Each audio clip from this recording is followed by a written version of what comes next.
It's midnight and you're tuned into Nightline with me, Muhammad Ahmad Hamdan. The top stories. Home Minister produces proof of Datuk Seri Sanusi's links to rare earth mining. And RM100 e-cash credit to be rolled out in the fourth quarter of this year.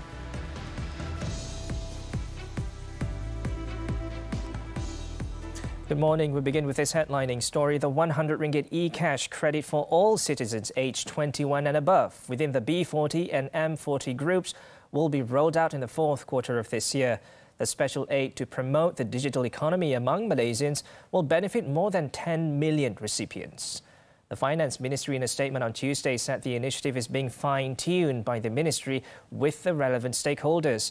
The aid for citizens earning RM100,000 and below, with an allocation of RM1 billion, was announced by Prime Minister Datuk Seri Anwar Ibrahim during the launch of the Madani Economy Empowering the People initiative on Thursday.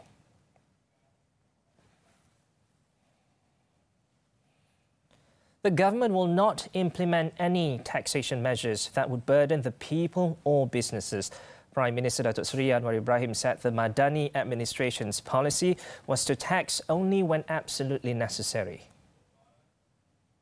Taxation is necessary, but never overtax, and it should never be seen as a burden to the people. So I think that principle we must adopt.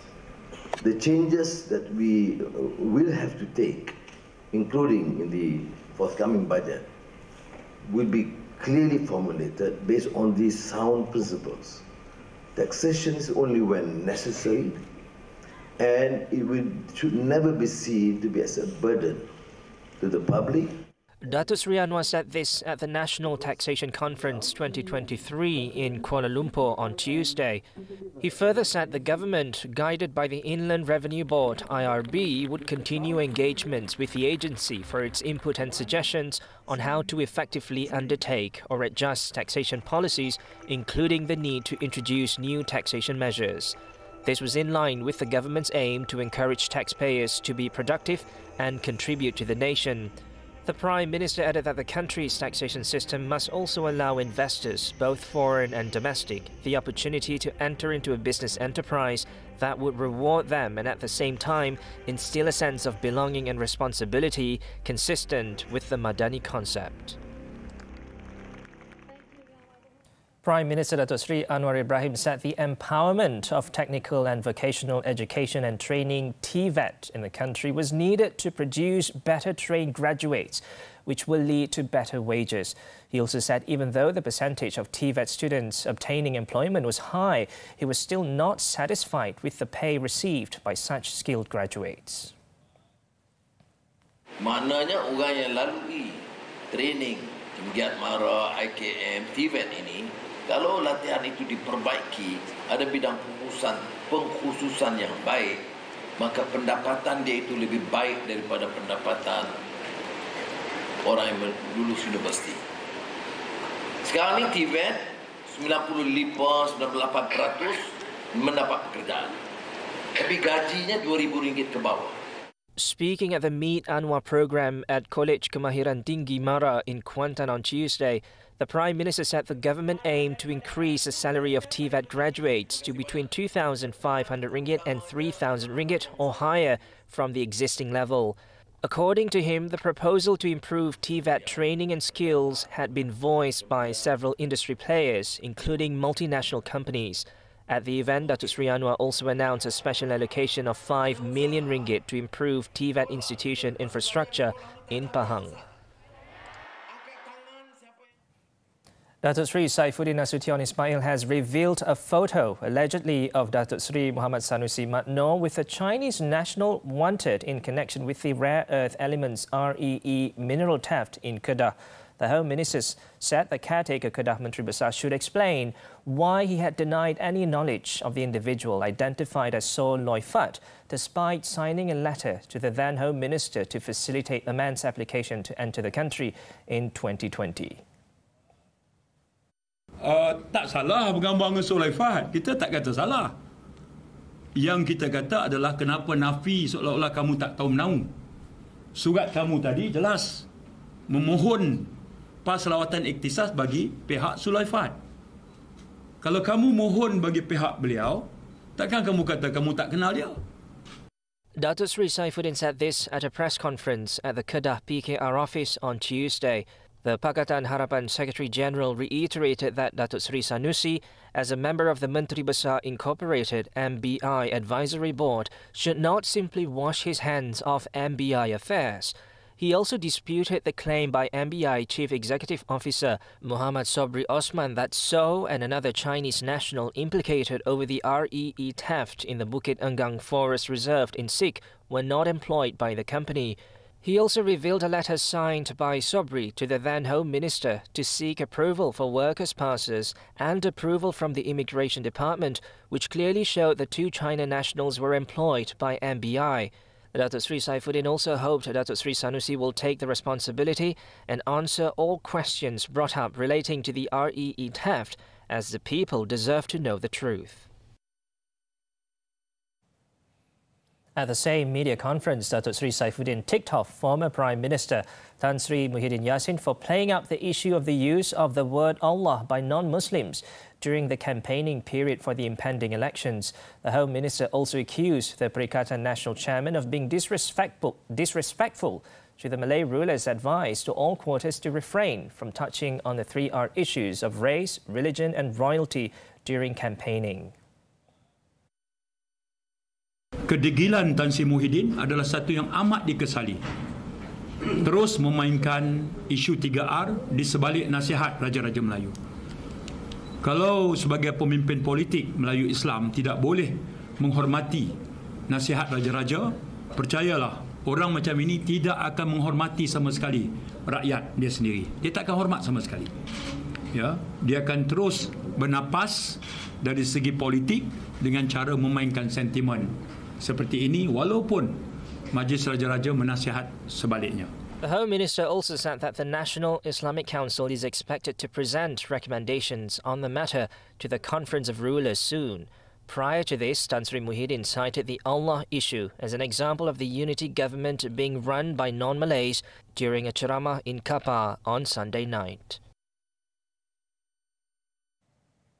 The support of Gabungan Parti Sarawak GPS towards the unity government in the state elections in 6 states is to ensure that the country's political situation remains stable. GPS Chairman Tan Sri Abang Johari Tun Openg said with this political stability, the unity government has been able to introduce policies that can further strengthen the national economy. Kita sokonglah kerjaan perpaduan. Saya nampak bahawa apa yang penting adalah kestabilan politik dan juga melaksanakan dasar-dasar yang akan menentukan laju Malaysia. Tan Sri Abang Johari, who is also Sarawak Premier, spoke to the media after launching the 35th Kuching City Day celebration in Kuching, Sarawak on Tuesday. Even though GPS did not send its election machinery for the elections in the 6 states, he said it still gave support to ensure the victory of the unity government candidates. Meanwhile, Tan Sri Abang Johari said the Madani Economy Framework and Phase 1 of the National Energy Transition Roadmap (NETR) were consistent with Sarawak's post-COVID-19 Development Strategy 2030. He said the NETR was also in line with the Sarawak government's desire to further increase the use of renewable energy. Moving on, the government has no plans to abolish fee subsidies for local students at public institutions of higher learning (IPTA) nationwide. Higher Education Minister Datuk Sri Muhammad Khalid Nordin said this was in line with the government's commitment to ensure that all citizens have access to higher education. Citing University Technology Mara UiTM as an example, Datuk Sri Muhammad Khalid said that each semester costs only RM200, although the actual cost is thousands of ringgit. Therefore, he said the government will maintain the subsidy for local students studying at IPTA. He added the government also provides loans from the National Higher Education Fund Corporation (PTPTN) of up to RM3.5 billion a year to students who want to continue their studies. He also said a total of 10,000 students in public universities were exempted from paying admission fees this year, totaling RM30 million. Meanwhile, the minister called on the universities across the country to develop their respective plans and strategies to make the Madani economy framework a success, especially in building human capital and conducting research. He said that any economic framework cannot possibly be implemented if universities do not produce the desired human capital. Dia memulakan hidupnya di Bentong, sebab itu nama tu Bentong Kali. Dia kalau dia marah, dia nak bunuh orang, dia bunuh saja. Dia tak kira apa. Kalimutu ni seorang penjenayah. There's no doubt about it. Menembak mati penjenayah di Kalimutu atau Bentong Kali. Fail Mahkamah, Rabu 9 malam di TV3 dan stream secara HD di Tonton.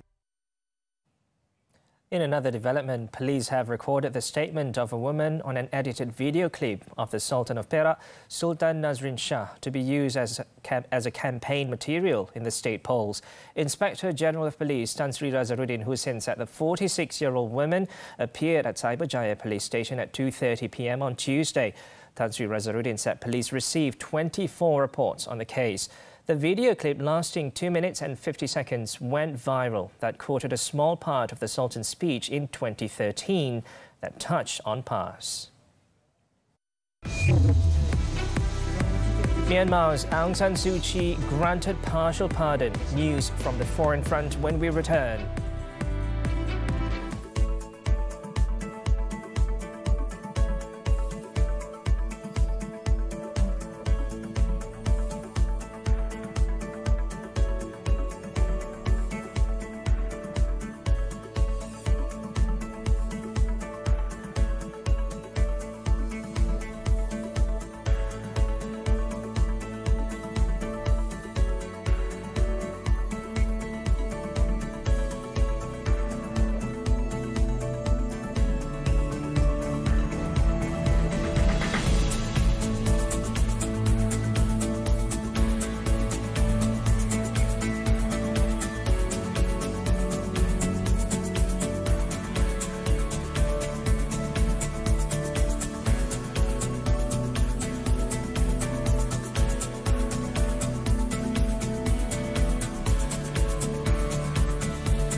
Foreign Front, Myanmar on Tuesday granted partial clemency to deposed leader Aung San Suu Kyi, pardoning the Nobel laureate 5 of the 19 offences for which she was convicted and jailed for 33 years following a coup 2 years ago.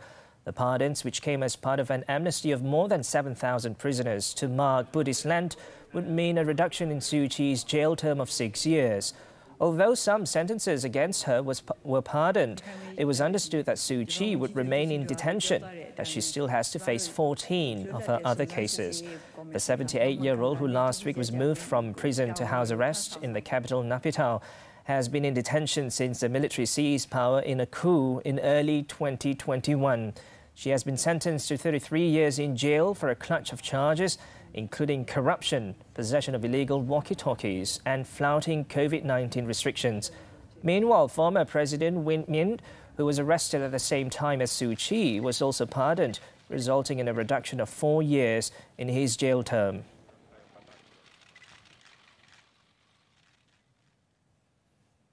Over in India, at least 17 workers were crushed to death on Tuesday after a crane collapsed above an under-construction expressway outside the financial capital Mumbai.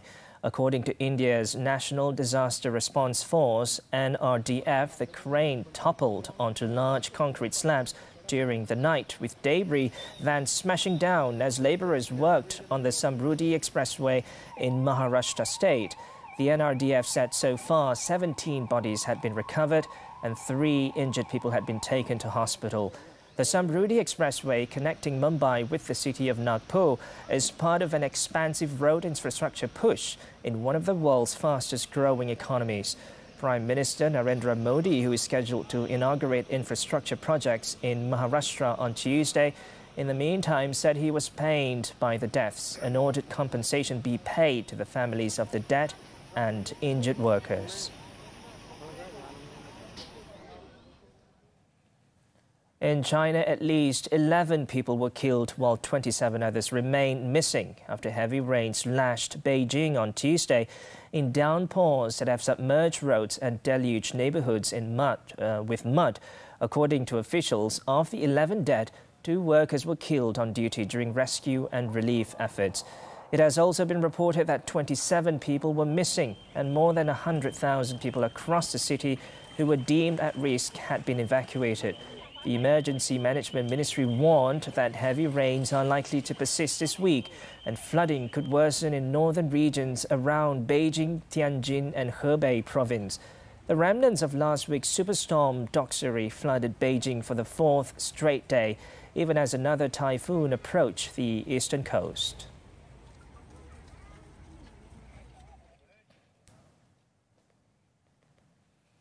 In Japan, over 900 flights were cancelled and tens of thousands of people were advised to evacuate their homes on Tuesday as powerful Typhoon Kanun approached southern Okinawa island chain, threatening high winds through Thursday.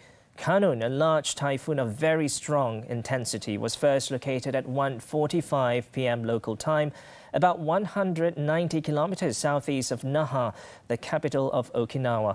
It was packing maximum sustained wind speeds of 162 kilometers per hour as it crossed the Pacific Ocean. Authorities expect for the typhoon to dump torrential rains in the area as well as on the Amami Islands, unleashing alerts for the risk of tidal waves, floods, landslides and other potential natural disasters associated with these phenomena. Japan, however, is not the only country on alert for Kanun. Philippines authorities southwest of Okinawa has also began issuing alerts last Monday for potential floods and landslides due to its influence, while the country is recovering from the passage of Typhoon Doksuri, which has so far killed 25 people there.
Montfields launches into DC second round. Sports after this breather.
The 2023 Washington Open, former world number 6 Gael Monfils collected just his second tour-level win of the season and first since Roland Garros after defeating American Bjorn Fratangelo in the first round. Taking up residence deep behind the baseline, the 36-year-old Frenchman used his speed to dominate the game and defeat the 30-year-old Pittsburgh 6-3, 6-4 after over an hour on court. Monfils, who next meets fellow showman Kazakhstan's Alexander Bublik, has reached at least one ATP final for 18 straight seasons and has 11 titles to his name. In another match, American Mackenzie McDonald advanced to the second round by winning against Argentinian Diego Schwartzman 6-3, 6-3. The 28-year-old topped Schwartzman in 78 minutes for his first win in 3 attempts against the Argentine, all since 2022. McDonald, ranked number 60, will face number 5 seed Grigor Dimitrov next.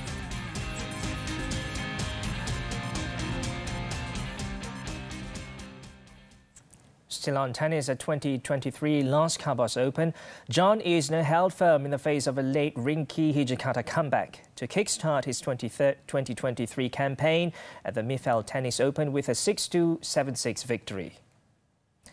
The big serving Isner led Hijikata 6-2, 5-3 at the hardcourt ATP 250 before the Australian ramped up the pressure by forcing a second-set tie-break. Hijikata, however, battled back after a poor opening set, but was unable to get the better of the American veteran. With this victory, the 16-time tour-level titleist will next face top seed Stefanos Tsitsipas at an event where he reached the semi-finals in 2021.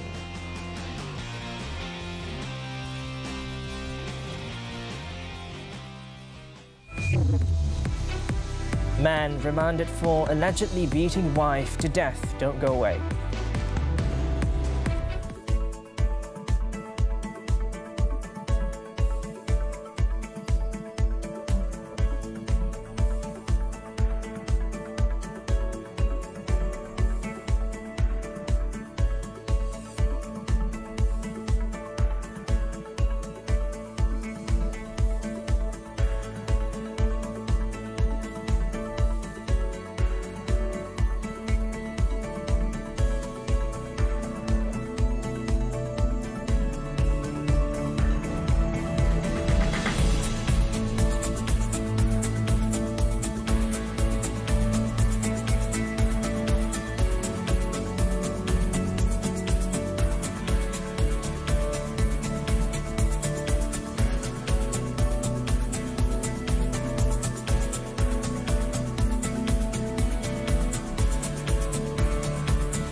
Over in Perak, a 15-year-old boy with disabilities died in a house that caught fire at Kampung Datuk Sri Kamarudin in Sri Manjung on Tuesday.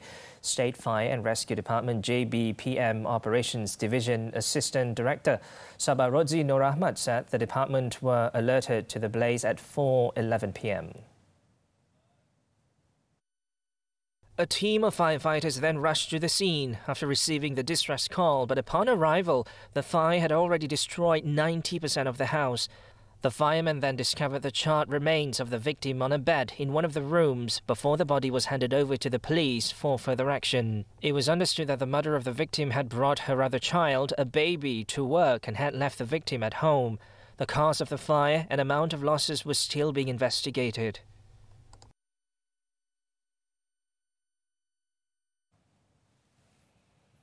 In Selangor, the man suspected of beating his wife to death in Kajang on July 23rd has been remanded for 7 days to facilitate murder investigations.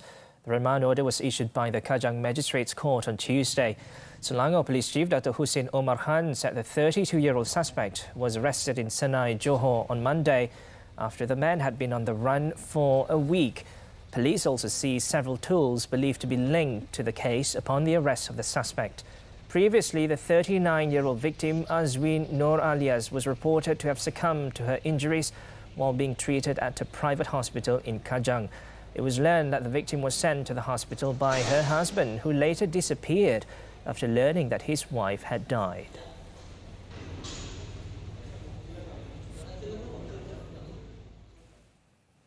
A total of 32 students from Sekolah Menengah Kebangsaan SMK Tinggi Perempuan in Melaka were taken to the Peringgit Health Clinic for suspected food poisoning. All of them showed signs of food poisoning, such as diarrhea, stomach ache and vomiting, which were first detected early Monday morning. State Health, Human Resources and Unity Committee Chairman Ngui Hee Sam said none of the students was warded as they had been given outpatient treatment and were reported to be stable. It was learned that the victims had consumed ayam masak lemak cili padi and rice served at dinner time, which is believed to have caused the food poisoning. Following this, the dormitory kitchen was ordered to be closed for 2 weeks under the Prevention and Control of Infectious Diseases Act. And in Sabah, the Customs Department has confiscated 19,800 litres of smuggled alcoholic beverage, valued at more than 300,000 ringgit at Sepangga Port in Kota Kinabalu. The seizure took place at about 2 p.m. last Friday after scanning machine imaging led to the detection. Sabah Assistant Customs Director General Muhammad Nasir Duraman said following an inspection, the raiding team seized a container carrying the beverage. The container was suspected to have been smuggled into the country through the port. Upon further inspection, the team discovered approximately 19,800 litres of alcoholic beverage valued at 75,050 ringgit and about 306,980 ringgit in duties and taxes. It was believed that the modus operandi was making false declarations that the imported goods are other items such as printing paper, racks and frames. Investigations are being carried out to identify individuals involved after it was revealed that the recipient's address stated is fake. The case is being investigated under the Customs Act 1967.